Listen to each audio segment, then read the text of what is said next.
You're listening to Metal and High Heels, the official podcast from the magazine about metal, lifestyle, and entertainment. Hello all together and welcome in this new year 2021. Welcome to the first episode of the new year of the Metal and High Heels podcast.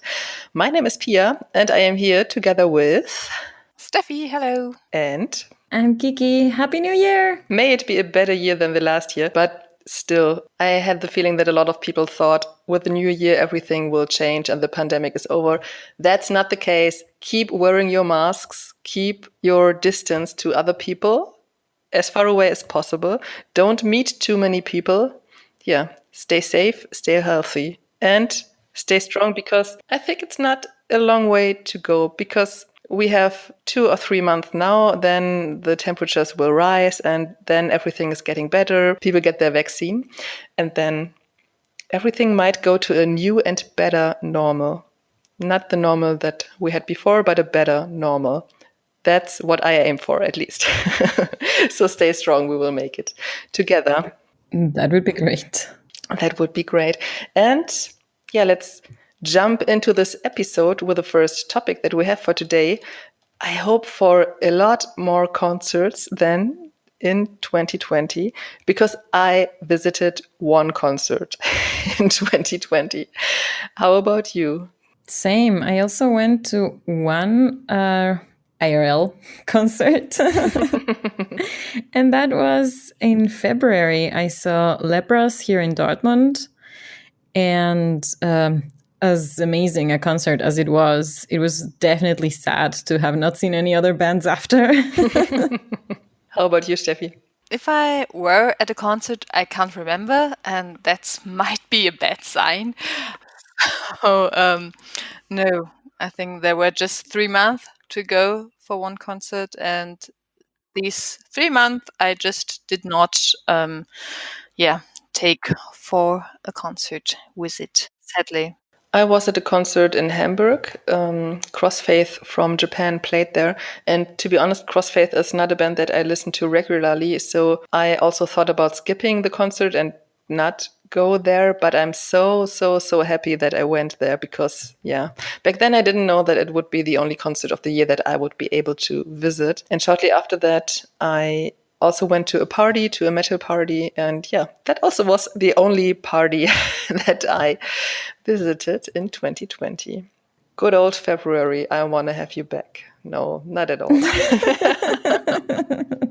Yeah, but when bands can't play concerts and go on tours, they get a bit more creative in other ways. For example, there have been a lot of really cool music videos that have been released this year. And also, even though some bands thought about postponing their releases because they wanted to go on tour right after releasing the new record, most of them, I think, didn't postpone. Thanks for the internet. Without the internet, this whole pandemic would have been a lot worse. And yeah, thanks for all the great releases that have been put out, brought to us via Spotify, Apple Music, and everything in 2020. Another thing that a lot of bands did were live streams. Yes. Not only bands, but also festivals and other production companies. So I just wanted to mention that the other concert I attended was virtual, and that was Tuska Utopia's episode of Battle Beast. That was a whole concert. Well, yeah, okay. Eskimo Cowboys concert we also watched. Don't forget to mention that, because you had fun. Exactly. Wait, let me finish my thoughts. The thing is, yes, with the Tuska Utopia, we did a whole podcast episode, and we will link it in the show notes. So check that out if you haven't yet. We also wrote a report on all 3 episodes of the Tuska Utopia, which featured Trivium, Battle Beast, and Apocalyptica. But the definite highlight in concerts of this year is, for me, our reunion where the 3 of us were the audience in front of my TV. And yes, we watched Eskimo Cowboy, and I enjoyed that a lot. Ooh, that was awesome. Let's repeat that, but with a real festival or a real concert next year. Yes, please. But I would also enjoy another live stream with the two of you, for sure. So before we talk about the releases that made 2020 a bit better for us, let's just quickly talk about the releases that came out recently. There is one release that I think I can go and get another beer, because now we can talk about Epica, and I know that the two of you can talk a lot about Epica, which I can't. It's true. so go ahead. Yeah, right. Epica released 2 singles in the last few weeks, or I think maybe even a month now. And that's Abyss of Time and Freedom. And for both, they also made very impressive music videos. And yeah, it's the first impression of their release Omega, which is released somewhere next year, I think February. Yes. Yeah. So, Kiki, what do you think about the songs? Yes, also you forgot the acoustic version of Abyss of Time. That's right. Yeah. That also came out in the past weeks. By the way, we are recording, we are talking to you from the past. We are recording this on December 29th. So it is still 2020. But still, we wish you all the best. Now you just try my whole moderation. My whole intro. I know. Back to reality. Yeah, there's actually not much to tell from my perspective. Abyss of Time, both versions of the new Epica single are really great. Freedom had a lyric video for Abyss of Time. There was this one acoustic video, which was actually pretty cool to watch. And the really real production for the original song was amazing, obviously, with all of the costumes for Simone, etc. But there's nothing else to say for me than I'm so looking forward to listening to the whole album, and that's it. I don't want to judge the tracks on their own. Yeah, I completely understand. But what do you think of the music video for Freedom? I was a little bit confused because it looked so much like a video game, and for my in my opinion, a little bit too much. I was a little bit confused. I know Epica did some animated videos also in the past. That was more like a manga or comic style, but that was just like completely CGI, and I was a little bit confused, and I do not like it so much, the style of it. But yeah, let's see. That also doesn't touch the music anyway. The music is great. Maybe that was the thing. I've been playing so much video games all year. Maybe I just was like, yeah, okay. It really didn't make a big impression on me. So, yeah. All right. What if? Steffi, how about Genus Ordinis Day? You talked about this band so much in this podcast lately. And the new album has been out on December the 4th. So, how is it? Yeah, and now the joke, I just didn't listen to it yet. But yeah, about this album, I just know what I already mentioned in former podcast episodes, that it seems to be a huge production because they want to release the first metal series. And yeah, every song, I think it must be around about 10 songs, and every song got its own very impressive video, the first 3. And that's the reason, because I just didn't listen yet to the whole album, because I wanted to wait that every music video is released so I can watch it, everything at the same, or not at the same time, but just one after another. And I think a few weeks ago already, there were just 3 videos which are released, and yeah, I have to check out if there are already more. Yeah, let's see. I think it's if you like symphonic death metal, they describe the music. If you have ideas what it can be, and if you like that style, I think you shall give this band a try, definitely, because it looked like such a high professional recording. And also the former album was very progressive, like innovative. I liked it a lot. The band actually called my attention when they released Nemesis in 2019, featuring Melissa Van Fleet. That is a very, very good song that has been since then on my playlists. And also, their 2017 album has a song featuring Christina Scapia from Lacuna Coil. So, this Italian band is very ambitious. So, I think we should definitely keep an eye on them. How about the new, I think it's only the video, only the single that Within Temptation released, The Purge? Yeah, Within Temptation founded, I think, also now a month ago, their own label. And they released, I think, 2 songs now under their own label, and that's The Purge, that's a new song, and Entertain You. Exactly. Thank you, Kiki. The Purge is very well, not like old school, but I just saw the video and that was like, okay, you're back to the roots.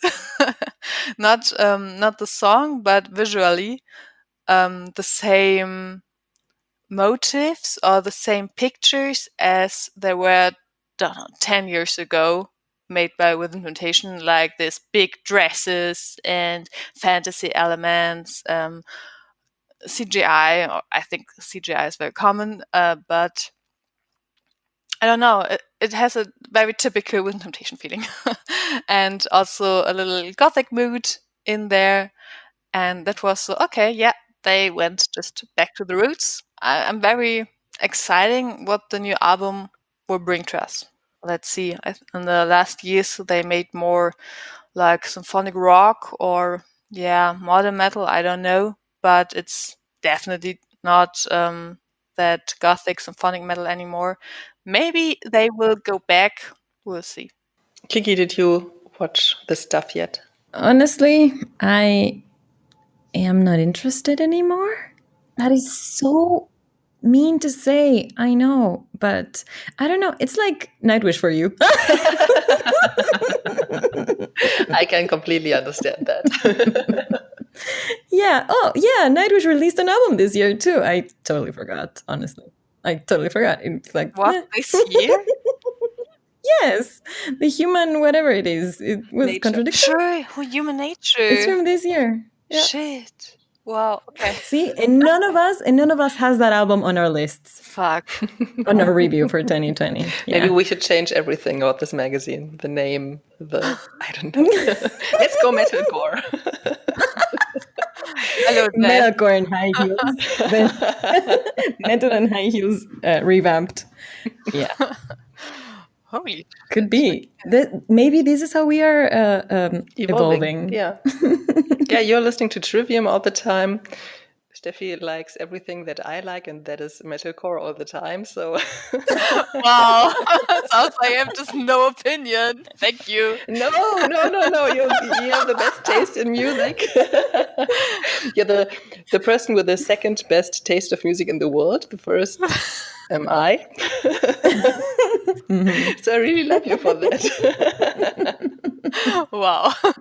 All right. I don't know what I have to say about that. You don't need to say anything because I just read through your top albums of the year and I was like, oh yeah, she's so right. Yes. So you were the first one to mention. Like Vadruna or Merkur? Amaranth? Besides them. So yeah. Okay. But yeah. Maybe we should just skip to that. Our favorite releases of the year 2020. Steffi, what about you? Would you like to start? Yes, I can do. There were some albums on my list. And I think about how you start. I think it's the best way to sort it by genre. And yeah, I always have my little episodes where I like different music styles or genres. So for a few months, I am completely into folk music or folk metal, and then it's more metalcore, PS metalcore, and that's the ongoing episode right now. The Melodeath phase. Good folk albums I want to mention and just recommend is Myrkur. She released Folk Sage. Yeah, and that's a completely it's not like acoustic, but it's not black metal anymore, but she just focused on her folky elements in the music and made a whole album out of it, and that's in my ears just impressive, and I always waited for such an album by her because I always loved these folk elements in her black metal music. And yeah, now this year she made it. She gave this album to us, and yeah, I just felt completely in love with her impressive voice, all the traditional instruments she used, and yeah, that was definitely great.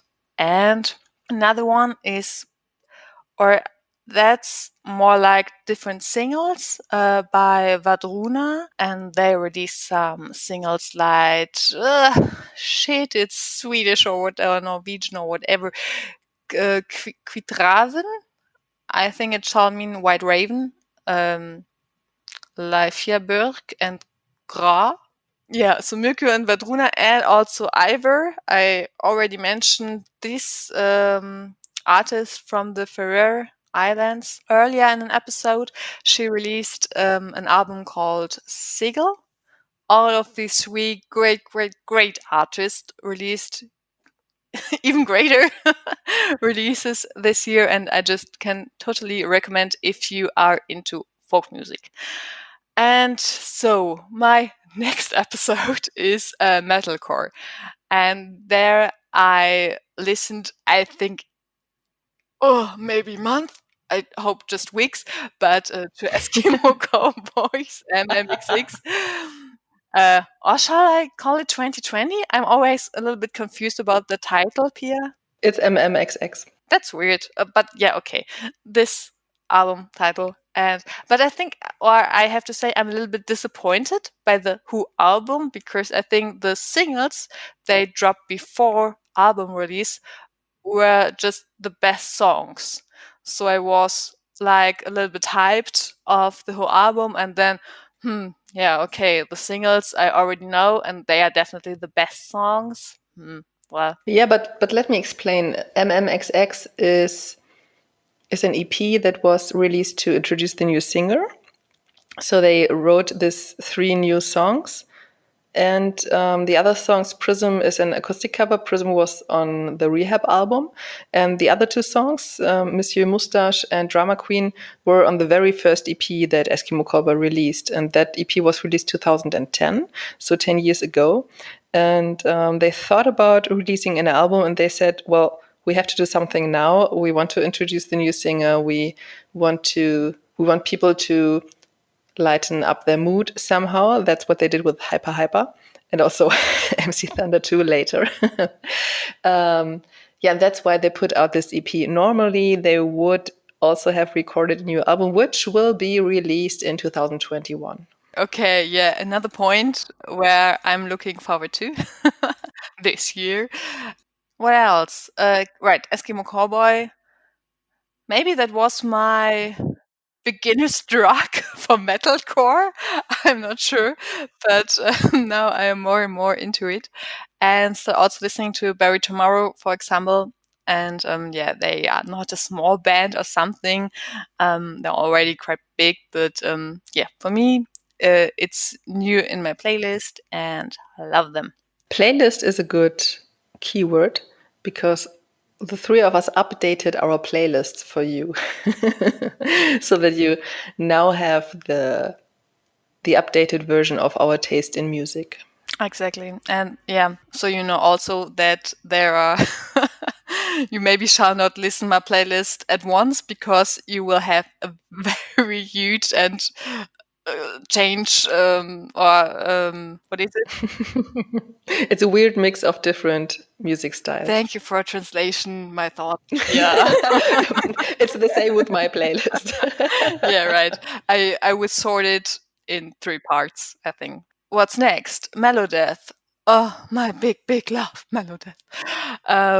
Yeah, I started listening to Dark Tranquility and Soilwork and Wolfheart. Wolfheart, I already fell in love last year.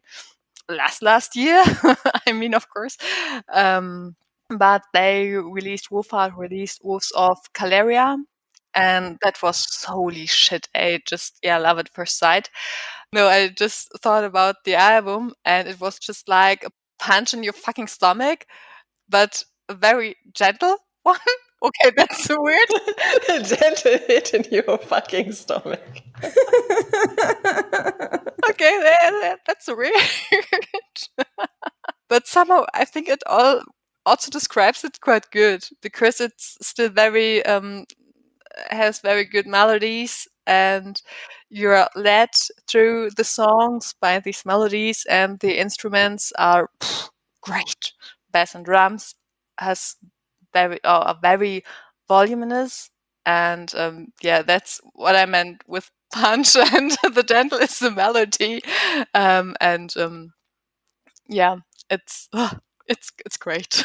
I still get goosebumps if I talk about it, and I just can recommend to listen to Wolf of Caleria, and also to Dark Tranquility's Moment, which was released this year, I think, last year, November, right? And I think it's more catchy, or I think it's you have easier access to their kind of music. What else?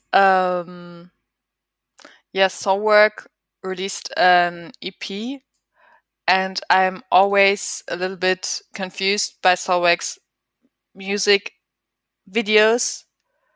Is it? I mean, I think it's more like a running gag that this band just made always awkward music videos. Can that be? Is it part of their concept or something? Yeah, I don't know, but it was once again a very weird music video, but once again, music was great. I think they also released a video for their 17-minute track, for the title track, A Wisp of the Atlantic. So a really huge project. Yeah. Exactly, and that is also a weird one. Okay, but let's go to the next one, because our list is long. Sojourner is not the biggest band, I would say, and I just discovered them a few weeks ago, and they do a combination of death metal, black, doom, folk. How did you get to them? Spotify. It was just like recommended, and the cover work is very beautiful, and I was just like, oh, that looks beautiful, let's click it. I saw them live with Draconian the beginning of 2019, I think. And I love them totally. They were a big recommendation. They are in my playlists as well. Great. Yes. Good. Very nice Icelandic band. No, not Icelandic. From New Zealand and Scotland and Oh, yeah. somewhere else. New Zealand, then. That's the other country that I had in mind. And I'm very, very sad because the singer, the female singer and guitarist, just left the band. And I was very sad as I read it, because I fell in love with a very fragile or soft voice. Yeah, her voice was definitely a highlight for their sound for me too. And they're really cool live. They're still very young. Exactly. So I think I just described the music like, it's dark, it's folky, it's very atmospheric, has lots of atmosphere. I think I just cried the second time I listened to the album in the whole length, and in a calm evening. It's good. And now, at least, I think, I don't know why it's the last one point in my list, but it's Amaranth Manifest, and holy shit, it's my guilty pleasure. I can't describe it. Anything else? Why do you feel guilty? Because I know that it's a little bit too poppy. It's a too cheesy. It's just too much of everything. But it's also very catchy, and I just can't stop listening, and I want to sing along with the songs, and I had lots of fun while listening. But also the music videos. I watched the music videos and I was, oh fuck, no, no, sorry, but cringe. That's a word. Did you discover some new bands in 2020? Some I already mentioned, but what I need to listen still is the new album of Oceans of Slumber, because I totally love this band. Yeah, but they are so doom that I just didn't listen to it yet, because it's so doomy, and yeah, I need to repeat that. And yeah, Mitochondrial Sun. I think that was once again the fourth pronunciation. You showed me, Pia, this band or project, whatever, and yeah, it's an instrumental. Very, it's not post rock. I would describe it as a mixture of post rock and neoclassical music, and yeah, in a very arty way, but still catchy. Yes. For my other podcast, Pommesgabe, I had an interview with Niklas Sundin about this project, Mitochondrial Sun. And that was quite interesting because he told me that he composed the songs for the new album, Who Pulsara, on the guitar. But the music itself, it's all made digitally. So what you can hear on the album is all just Cubase. And I think that's amazing because that is just, it's a soundscape, I would say. I would compare them a little bit to Alcest. That's a post-black metal band. It's very atmospheric. There is a song where you have just a 4-minute blast beat. I'm pretty sure that it's not a band that a lot of people will listen to, but that people who like it might fall in love with it. He also said that the album that Ulva released some years ago, Magical of the Night is the translation. I don't know the original title now, but yeah, whoever likes post-black metal might also like the Mitochondrial Sun stuff. Definitely a very artistic project. Exactly, and that's my shit for this year. I think what we are looking forward in 2021, we will do at the end. Kiki, how about you? What were your highlights of 2020? This year has been long. I, as always, tried to do things chronologically. So the first album that I want to mention, that I have mentioned before also in our minisodes, is In This Moment, Mother, that came out in March already. My highlights from that album are As Above, So Below and The In Between. Those are really great songs that I have been listening to a lot. After that, another band that didn't push the release date of their album was Trivium. In April, they released What the Dead Men Say, and I was super hyped for it. And then also, at the same time, I didn't want to have much expectations because the album before that, The Sin in the Sentence, was just so great that I didn't think they could top it. And sadly, they didn't. So I wasn't too disappointed because I kept my expectations low. But yeah, What the Dead Men Say has a few good songs, especially the singles. The title track, The Catastrophist, is another good one. And a few others that I listen to a lot that I can't remember right now, obviously. But yeah, that was it. I still listen to Trivium a lot, but not as much. I'm not as obsessed anymore. After that, in July, Cannibal came out by Bury Tomorrow. So I totally agree with Steffi on that. That was a really cool album. I like Choke. It's on my... I just listened to it today. But otherwise, I listened to the album a few times over, and yeah. The hype passed as quick as it came. Yeah, I totally have to say Choke is also one of my favorite songs by Bury Tomorrow, and I also think my start off listening to them because in generated playlist by Spotify, or not generated but playlist made by Spotify, there was a song and just thought, oh yes, that's it, like that. Totally agree with you, Kiki. And after that, still in July, Grimm by Dark Sarah came out. And we talked to Heidi from Dark Sarah a few episodes ago. Totally go back to listen to that because she is so adorable and nice and lovely. And it was a very cool interview to talk about the whole album. It's also a really nice concept. It's a new story that she is developing for a new character, kind of. But also... I like the first single, and the rest is okay, but not as much as I liked the other ones. Melancholia is the single that I listen to a lot.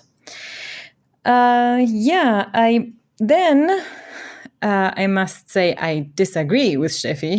Wow. About Amaranth's Manifest. I think it's a cool album. It's totally their style. It's what they have always been. Very catchy, very electro metal kind of thing. And the singles, viral, strong, do or die. I love them. They went right into my playlist and playlists. And that's it.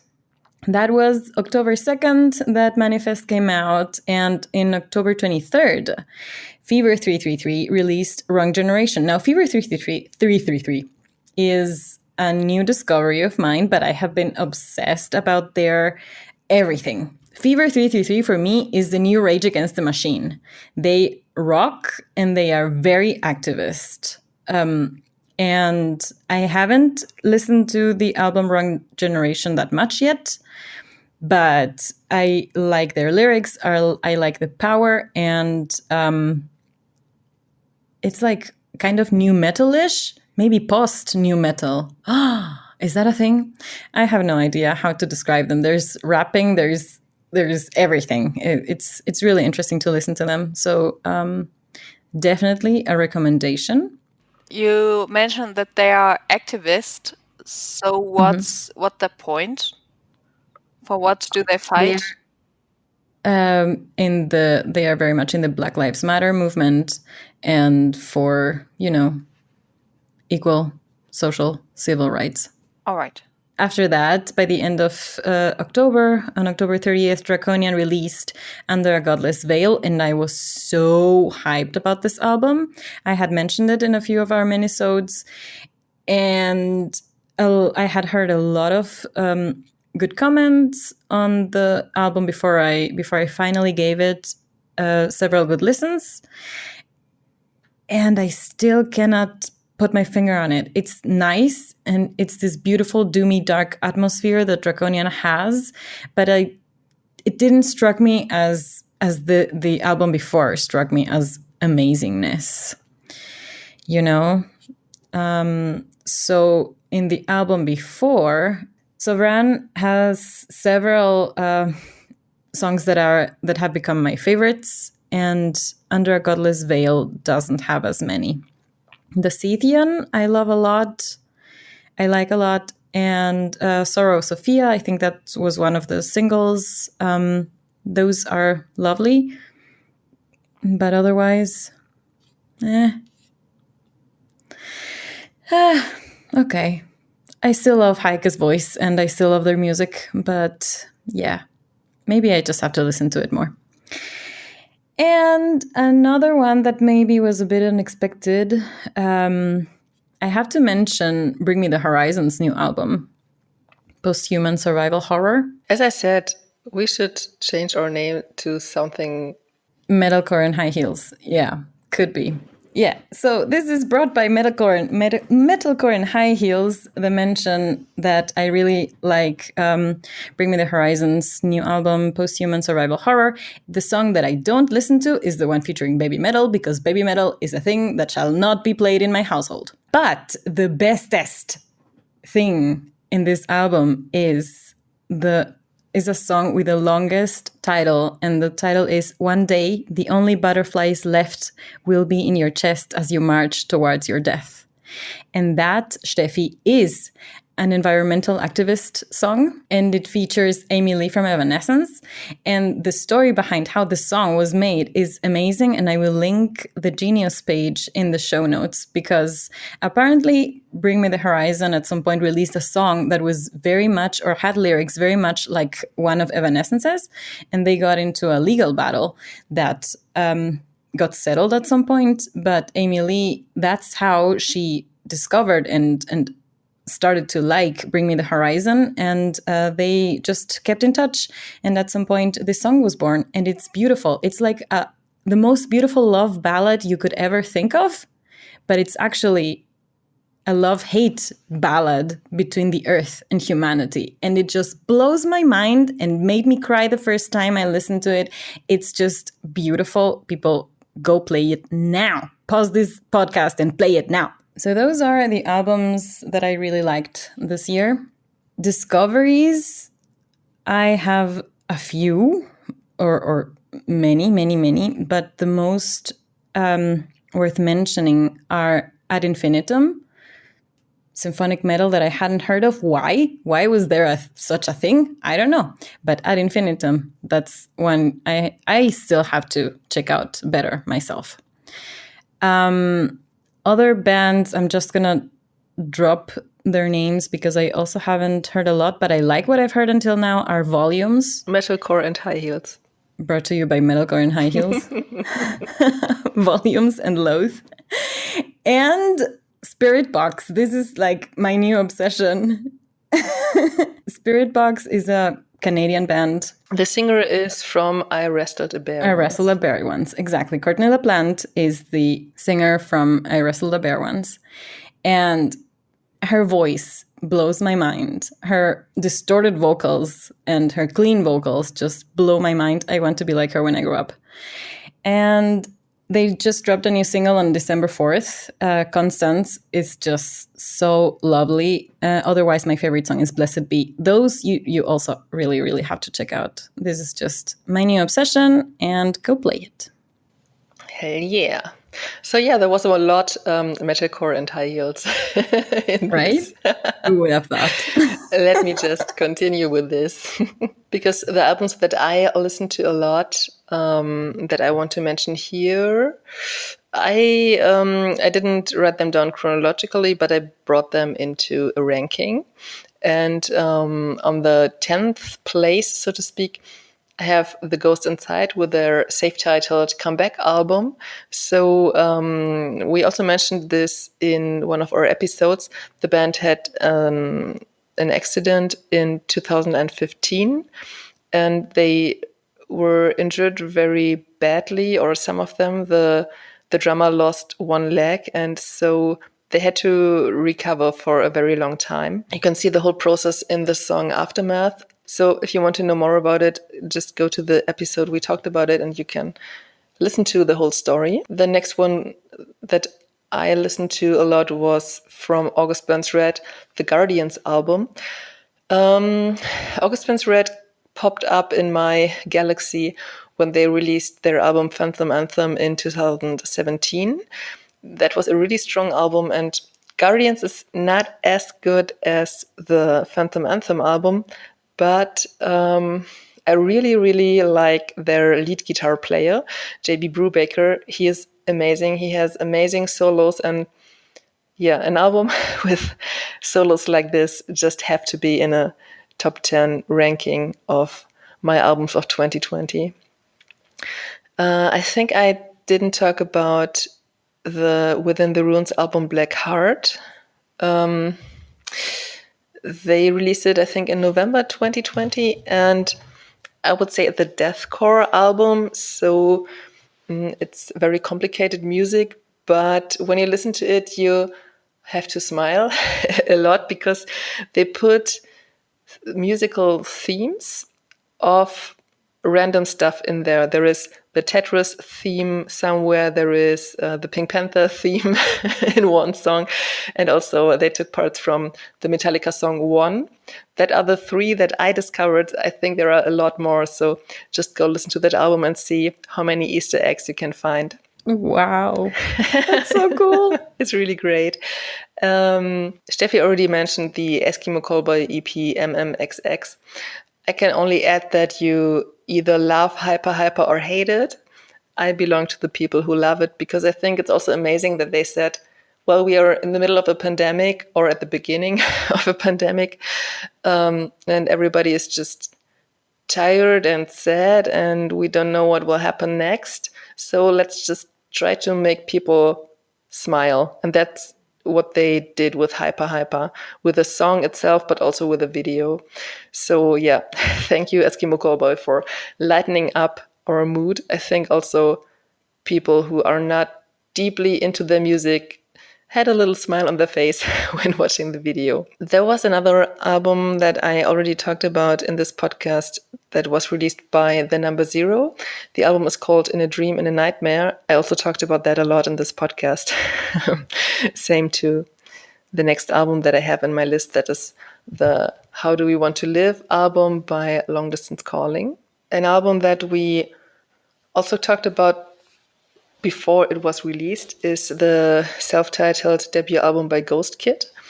Ghost Kid is the former singer of Eskimo Callboy. He left Eskimo Callboy because he had a vision of music, I would say, that he wasn't able to realize with Eskimo Callboy anymore. And you can really hear this in the debut album. When you like American new metal bands like Korn or Slipknot or Marilyn Manson, then I think you will also definitely like the Ghost Kid stuff, because he also said that this were his influences, and you can hear this in the music. He also worked with a lot of guest musicians, for example, Mille Petrosa from Creator, but also Markus Bischoff from Heaven Shall Burn, and a lot of other famous artists. And there are also a lot of really cool music videos. So that sounds really interesting. I'm taking note. Yeah, metalcore and high heels. Another album that I already talked about in this podcast is the Kali Yuga album from In Heart's Wake. There is a lot of variety music-wise on the album, and it also has a lot of critiques towards how we treat our environment, and that we should do better, and that we should take care about our climate and of our planet, of course.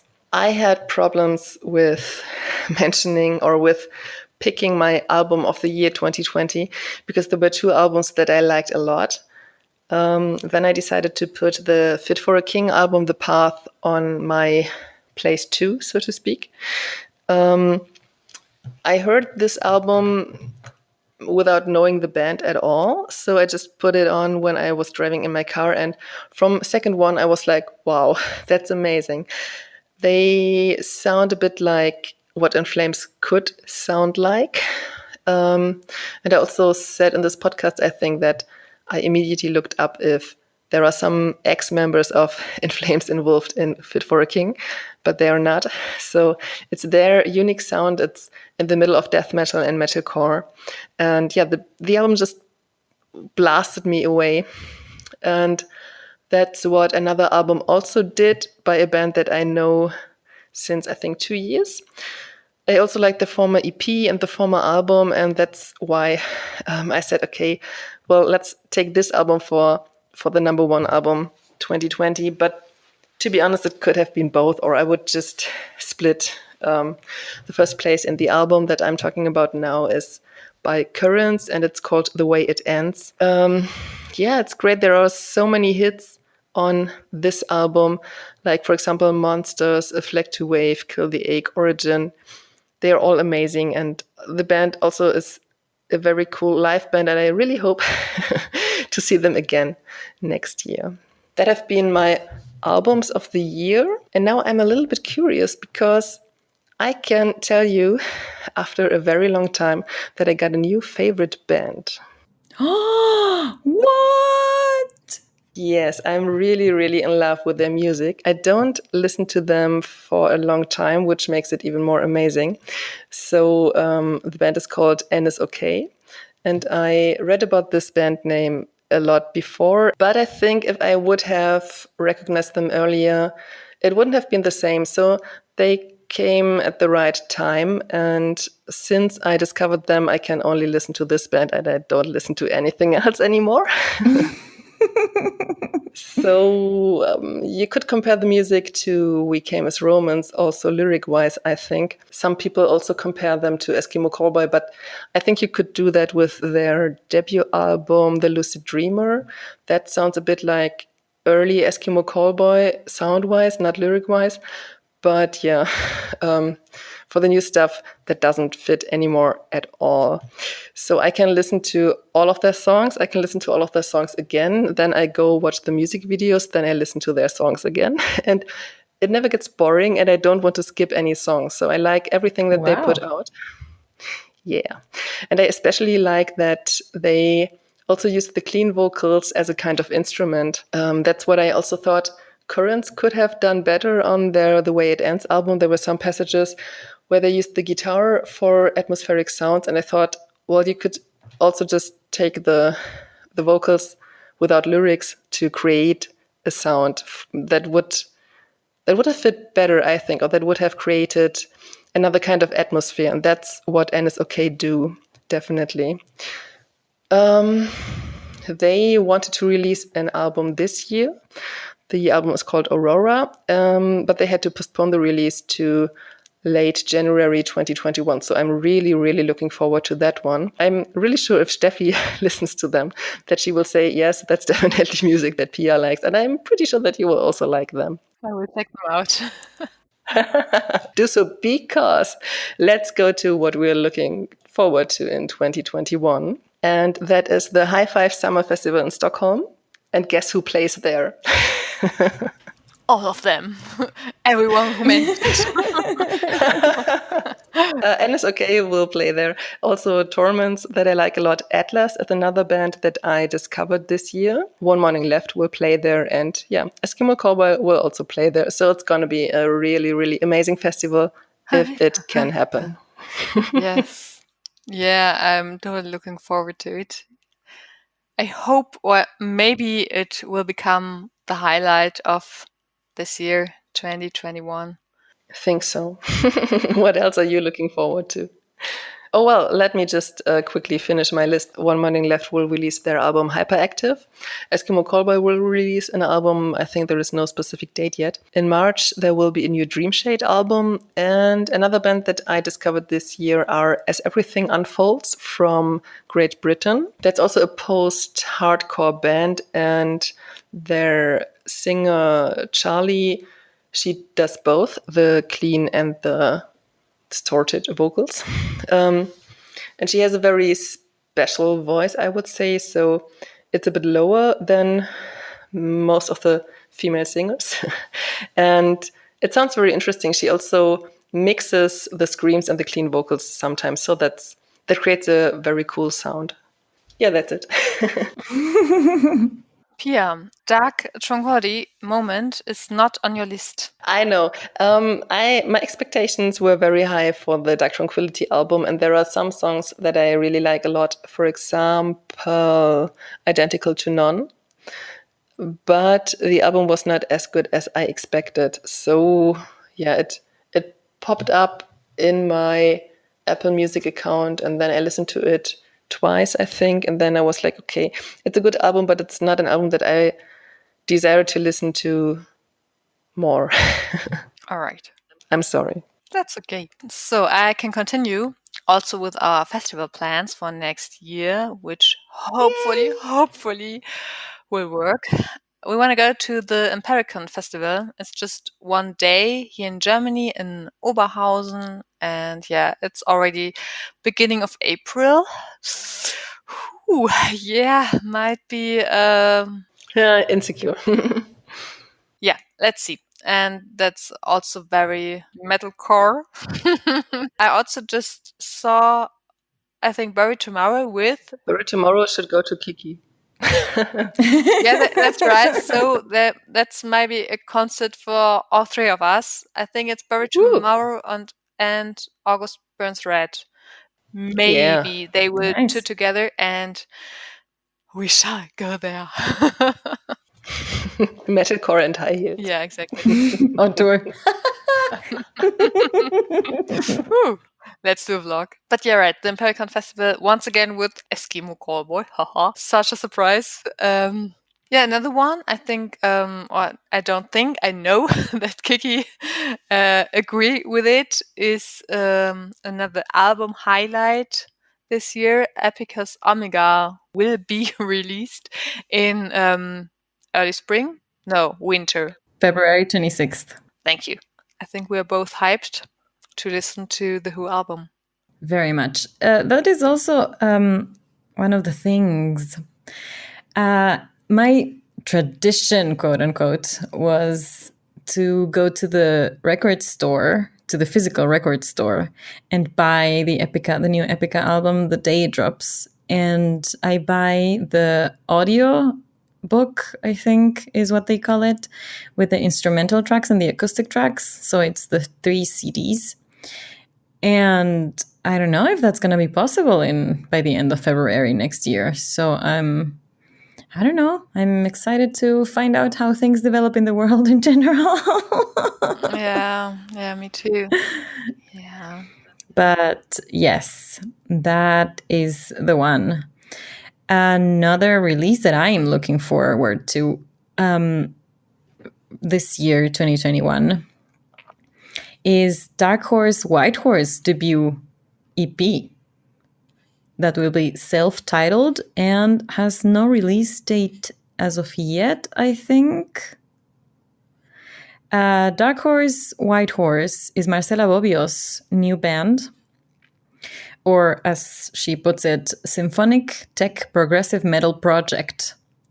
And it involves Marcela Bobbio, Jord Otto, and Ruben Weiger, all of them from bands like Mayan, Irian, Revamp, Fewer, and Blackbriar.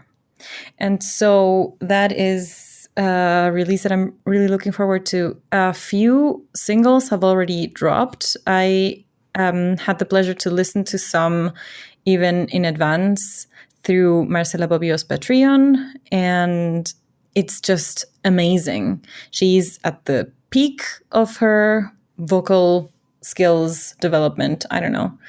It's amazing what she's doing with her voice, and the music is really complex, very experimental, and I love it.